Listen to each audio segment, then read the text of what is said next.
सुबह सुबह डोरबेल बजी। डोरबेल की आवाज़ सुनते ही मीना दरवाजे की ओर लपकी। दरवाज़ा खोलते ही सामने रेखा खड़ी थी। रेखा मीना की किट्टी पार्टी की सहेली थी। उनकी कॉलोनी में रेखा सपना मैरिज ब्यूरो की मालकिन थी। किसी की बेटी तो किसी की बेटे की शादी करवाना उनका मनपसंद काम और साथ ही साथ टाइम पास भी था। वे कुछ फोटोज दिखाने के बाद एक तस्वीर पर उंगली रखकर बोली, देखो मीना, इस एनआरआई लड़के को खूबसूरत और भारतीय लड़की की तलाश है। इसकी कनाडा की सिटीजनशिप है और ये अकेला है, इसलिए इस पर किसी जिम्मेदारी का भार नहीं है और इसकी तनख्वाह भी बहुत अच्छी है। वहाँ विदेश में अपना खुद का घर है, इसीलिए दूसरी टेंशन भी नहीं है। बस गोरी और खूबसूरत लड़की की तलाश है इसे। फिर तिरछी नज़रों से सौम्या की ओर देखते हुए बोली, उसकी तलाश तो यहाँ हमारी सौम्या को देखकर ही पूरी हो जाएगी। हमारी सौम्या जैसी खूबसूरत लड़की तो उसे कहीं भी ढूंढने से नहीं मिलेगी। ये सब सुन रही सौम्या का चेहरा गर्व से चमक उठा। उसे अपनी खूबसूरती का एहसास और अभिमान तो शुरू से ही था। वह जानती थी कि वह दूसरी लड़कियों से कुछ हटकर है। सुंदर, चमकीले, गोरे और साफ चेहरे पर काली काली बड़ी आंखें और गुलाबी होठ उसके चेहरे का खास आकर्षण थे। और जब वह हंसती थी तब उसके गालों में डिम्पल्स पड़ जाते थे। और उसकी फिगर व उसकी आकर्षक देह रचना तो किसी भी एक्ट्रेस को चैलेंज कर सकती थी। इससे अपने खूबसूरती को लेकर उसके मन में खुशी तो थी ही, साथ में जाने अनजाने में एक गुमान भी था।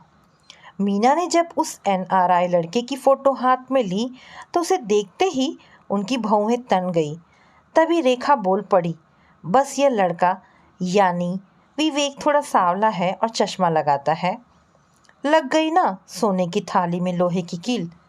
मीना मन में ही भुनभुनाई।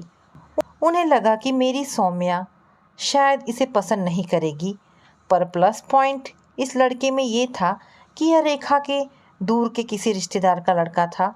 इसलिए एनआरआई लड़के के साथ जुड़ी हुई कोई भी परेशानी व जोखिम इस केस में नहीं था।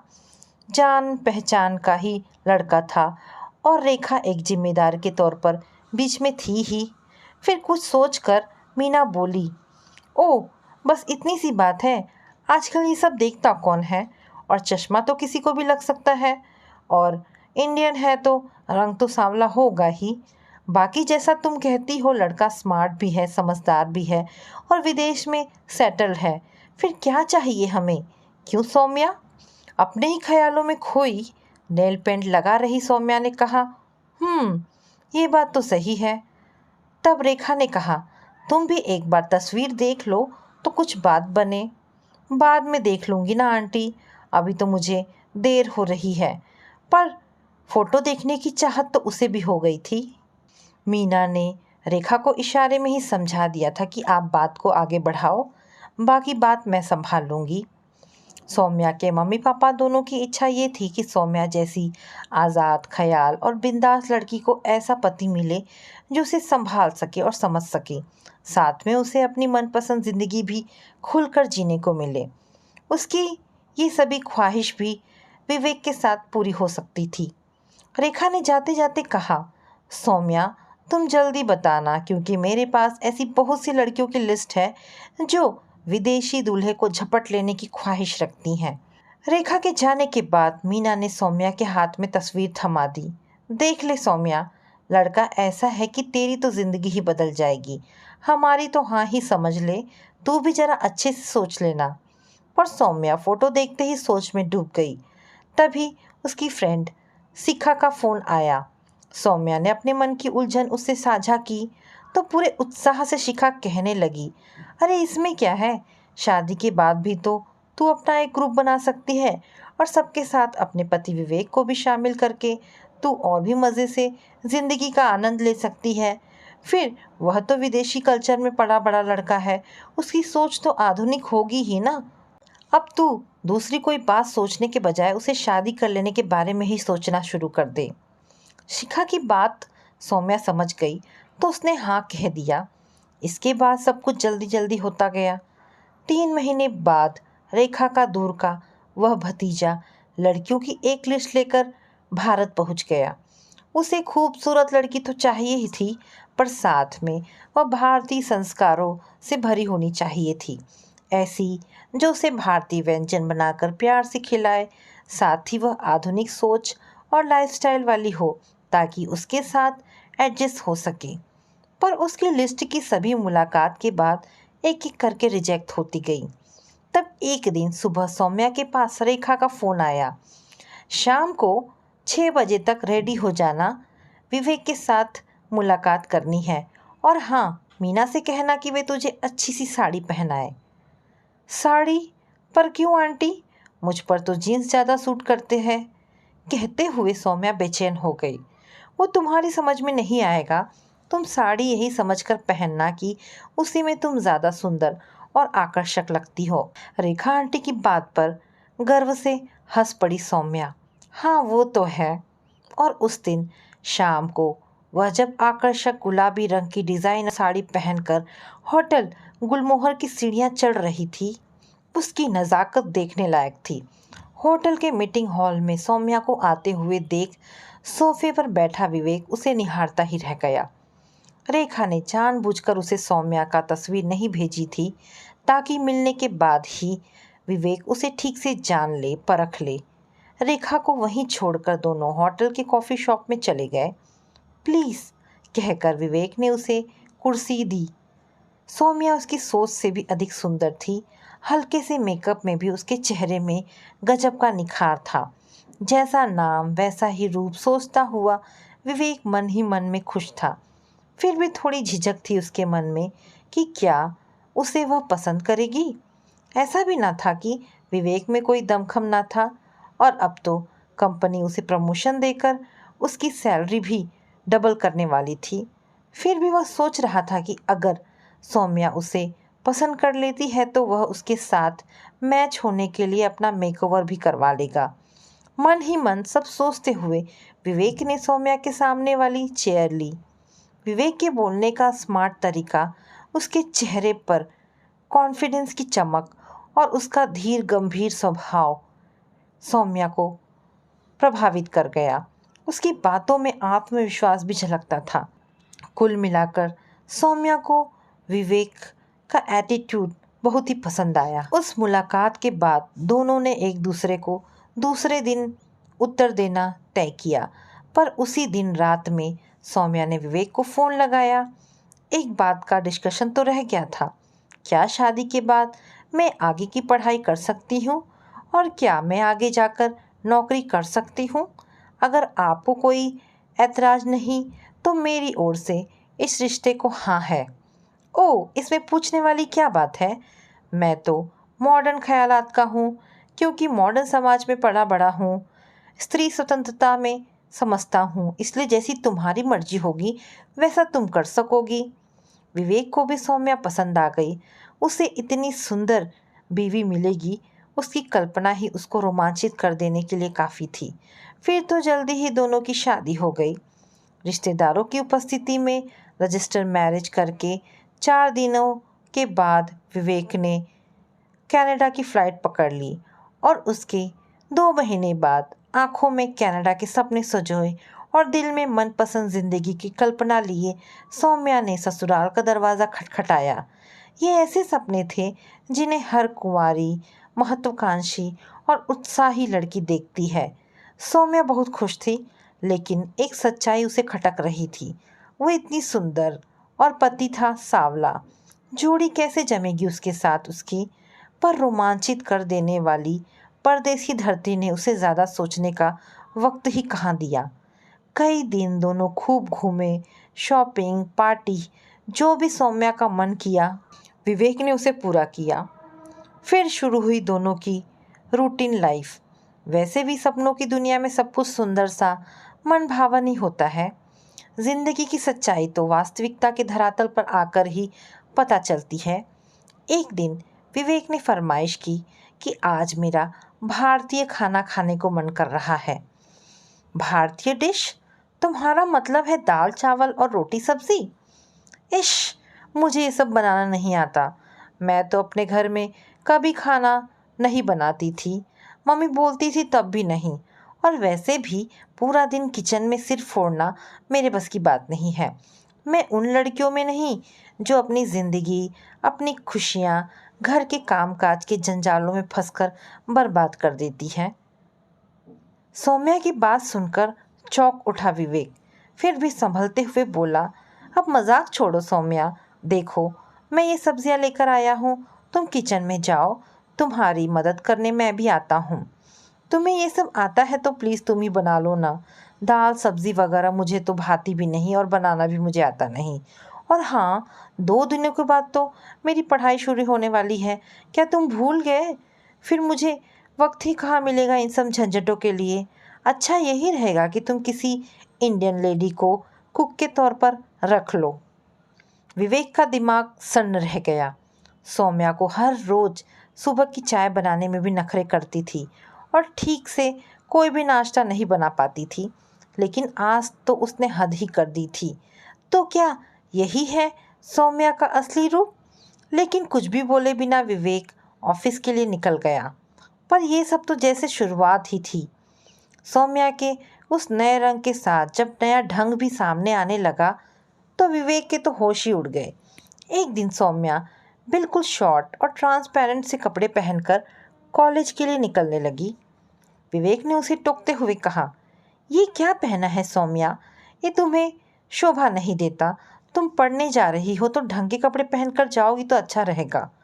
ये कनाडा है मिस्टर विवेक। और फिर तुमने ही तो कहा था ना कि तुम तो मॉडर्न सोच रखते हो, फिर ऐसी पुरानी सोच क्यों? हाँ कहा था मैंने, पर दूसरे देश में तुम्हारी सुरक्षा की भी चिंता है मुझे। आधुनिक होने की भी हद होती है, जिसे मैं समझता हूँ और चाहता हूँ कि तुम भी समझ लो। मुझे ना तो कुछ समझना है और ना ही तुम्हारी सोच और टेंशन मुझे वाजिब लगती है। और ये मेरी पर्सनल लाइफ है। मैं अभी उतनी बूढ़ी भी नहीं हुई हूँ कि सिर पर पल्लू रखकर और साड़ी लपेट कर रहूँ।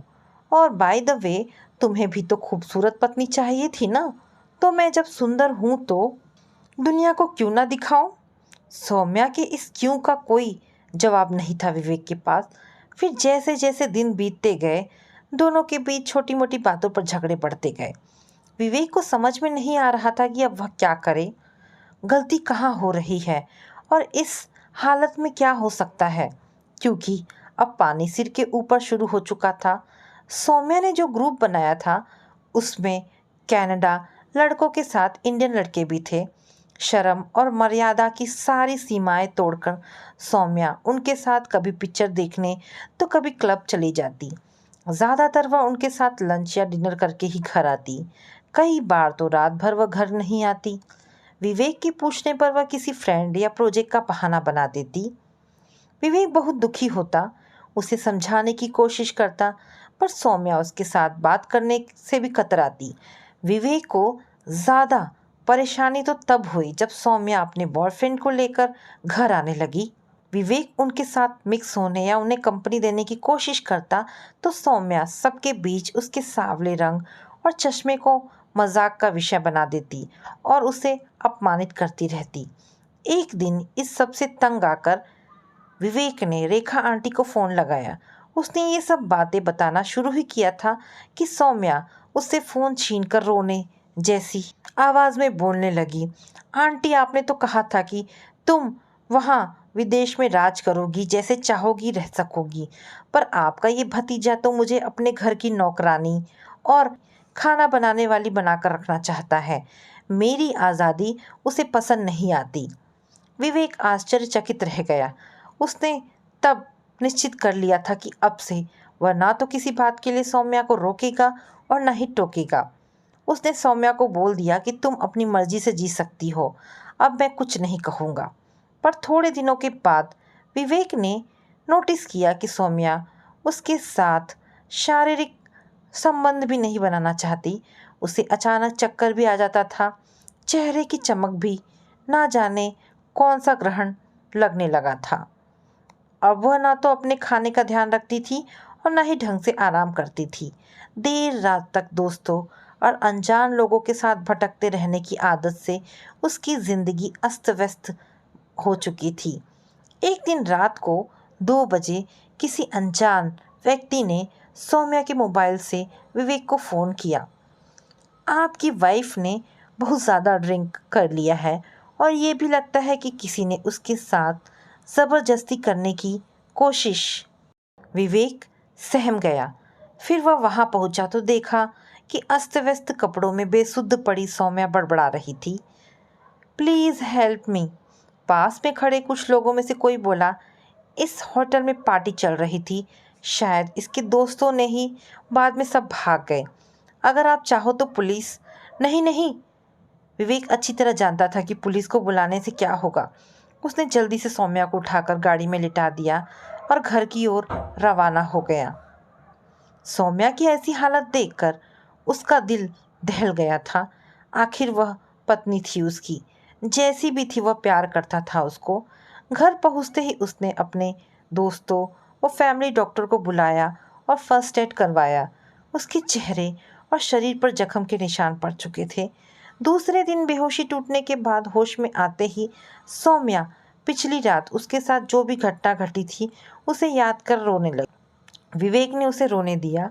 जल्दी ही अच्छी हो जाओगी कहकर उसे तसल्ली देता रहा, पर क्या हुआ था उसके बारे में कुछ भी नहीं पूछा।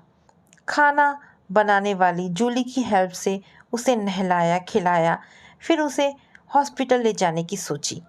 नहीं नहीं, मुझे हॉस्पिटल नहीं जाना, मैं ठीक हो जाऊंगी, सौम्या बोली। विवेक को लगा कि सौम्या कुछ छिपा रही है। कहीं वह प्रेग्नेंट तो नहीं है, पर ऐसा नहीं हो सकता क्योंकि वह तो कहती रहती है कि बच्चे के बारे में अभी 5 साल तक सोचना भी मत। पहले मैं कैरियर बनाऊंगी, लाइफ को एंजॉय करूंगी, उसके बाद ही सोचूंगी। फिर कौन सी बात छिपा रही है वह मुझसे? क्या इसके साथ वाकई कुछ बुरा हुआ होगा? दुखी हो गया विवेक यह सोचकर।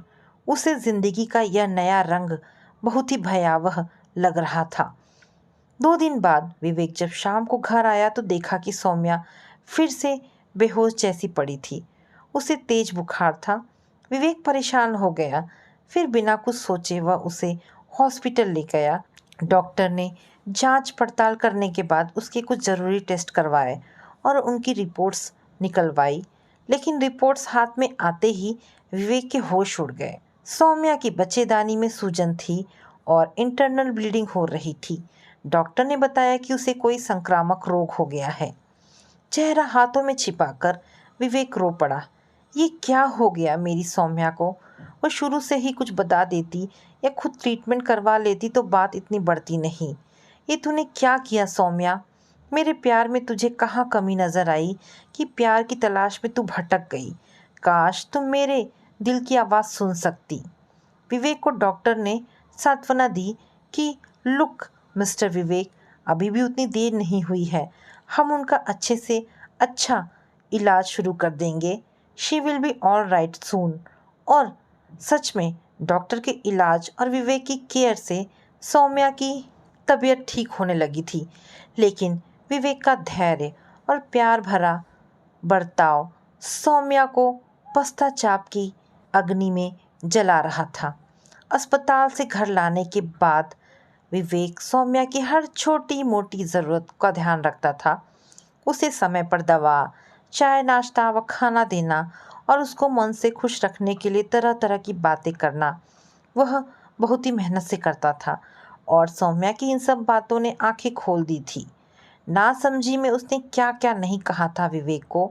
दोस्तों के सामने उसका अपमान किया था, उसके रंग को लेकर सबके बीच उसका मजाक उड़ाया था और कई बार गुस्से और नफरत के कड़वे बोल बोली थी। वह ये सब सोचकर वह शर्म से गड़ जाती थी। अपनी गोरी त्वचा और सुंदरता के अभिमान की वजह से उसने अपना चरित्र भी जैसे गिरवी रख दिया था। विवेक सांवला था तो क्या हुआ, उसके अंदर सब कुछ कितना उजला था। उसके इतने खराब व्यवहार के बाद भी विवेक के बर्ताव से ऐसा लगता था जैसे कुछ हुआ ही नहीं था। वह पूरे मन से उसकी केयर कर रहा था। सौम्या सोचती थी, मेरी गलतियों, नादानियों और अभिमान को अनदेखा कर विवेक मुझे प्यार करता रहा और मुझे समझाने की कोशिश करता रहा, लेकिन मैं अपनी आज़ादी का गलत इस्तेमाल करती रही। कुछ दिनों में सौम्या के जख्म तो ठीक हो गए, पर उन्होंने अपने गहरे दाग छोड़ दिए थे। जब भी वह शीशे में देखती तो सहम जाती थी। पूरी तरह से ठीक होने के बाद सौम्या ने विवेक के पास बैठकर अपने व्यवहार के लिए माफ़ी मांगी। विवेक गंभीर स्वर में बोला, देखो सौम्या, मैं जानता हूँ कि तुम मेरे साथ खुश नहीं हो। मैं ये भी जानता हूँ कि मैं शक्ल सूरत में तुम्हारे लायक नहीं हूँ।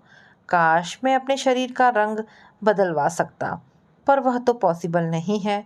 और तब एक ही रास्ता नज़र आता है मुझे कि तुम मेरे साथ ज़बरदस्ती रहने के बजाय अपना मनपसंद रास्ता खोज लो।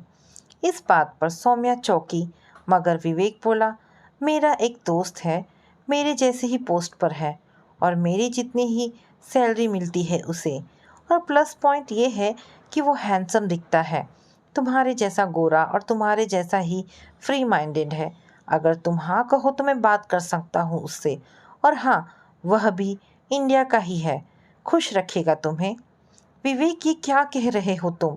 सौम्या चीख पड़ी। विवेक ऐसी बात करेगा, वह उसकी सोच से परे था। मैं ठीक ही तो कह रहा हूँ। इस झूठ मूठ की शादी में बंधे रहने से अच्छा होगा कि हम दोनों अलग हो जाए। मेरी ओर से आज से ही तुम आज़ाद हो। विवेक के होठों पर अपनी कांपती उंगलियां रखती सौम्या कांपती आवाज़ में बोली, इस बात को अब यहीं पर ख़त्म कर दो विवेक। मैंने कहा ना कि मैंने जो कुछ भी किया वह मेरी भूल थी, मेरा घमंड और मेरी नासमझी थी। अपनी सुंदरता पर गुमान था मुझे, और उस गुमान के लिए तुम जो चाहे सज़ा दे सकते हो, पर प्लीज़ मुझे अपने से अलग मत करना। मैं नहीं जी पाऊँगी तुम्हारे बिना। तुम्हारे प्यार के बिना मैं अधूरी हूँ। जिंदगी का और रिश्तों का सच्चा सुख बाहरी चकाचौंध में नहीं होता, वह तो आंतरिक सुंदरता में ही छिपा होता है। ये सच मुझे अच्छी तरह महसूस हो चुका है। इसके आगे ना बोल पाई सौम्या। उसकी आंखों में आंसू भर गए। उसने हाथ जोड़ लिए और बोली, मेरी गलती माफ़ नहीं करोगे विवेक? सौम्या के मुरझाए गालों पर बह रहे आंसुओं को पोंछता विवेक बोला, ठीक है, तो फिर इसमें भी जैसी तुम्हारी मर्जी। और ये कहकर वह मुस्कुराया तो सौम्या भी हंस पड़ी। फिर विवेक ने अपनी बाहें फैलाई तो सौम्या उनमें समा गई। आज सौम्या को सच्चा प्यार मिल गया था, क्योंकि उसे अपनी गलती का भी एहसास हो गया था। विवेक के साथ उसने अब नए जीवन की शुरुआत भी कर दी। तो दोस्तों, ये छोटी सी कहानी यहाँ पर समाप्त होती है। आशा करती हूँ कहानी आपको पसंद आई होगी। अगर कहानी पसंद आई है तो प्लीज़ इसे लाइक एंड शेयर करें। दोस्तों, ऐसी ढेरों पारिवारिक और शिक्षाप्रद कहानी सुनने के लिए मेरे चैनल को प्लीज़ सब्सक्राइब करें। धन्यवाद दोस्तों।